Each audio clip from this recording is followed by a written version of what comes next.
E aí, galerinha do YouTube, mais um vídeo aqui pra vocês. Fazer um vídeo hoje em casa mesmo, rapidão. Galera, minha moto tá com alguns barulhos, amortecedor traseiro e tá batendo válvula. E hoje mesmo eu notei que parece que ela quer vazar aqui, ó, na junta. Cabeçote não, da parte aqui que emenda.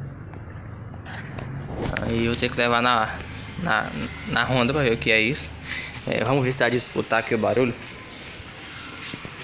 Ó, galera, o barulho agora não tá muito alto, mas dá de escutar, ó.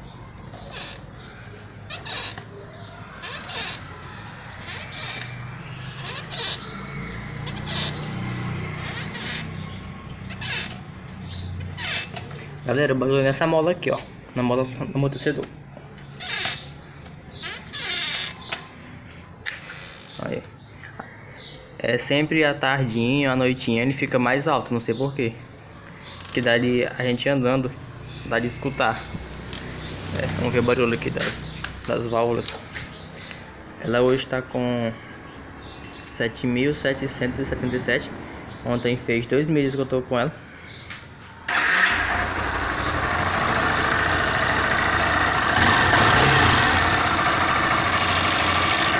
Galera, não tá fazendo barulho agora tão alto, mas tem hora que faz mesmo que incomoda.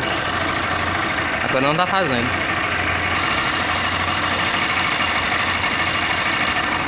Fazer só um pouquinho. Pode fazer.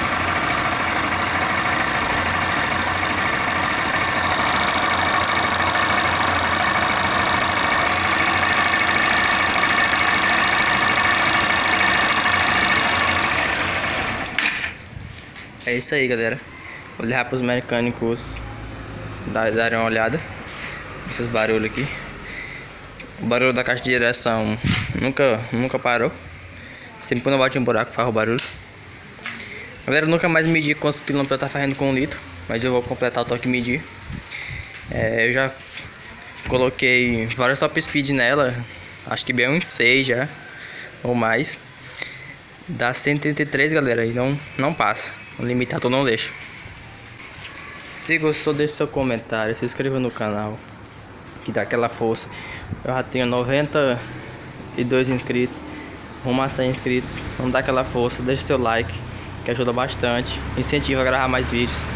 É isso aí, galera, um abraço, valeu, é nóis e fui.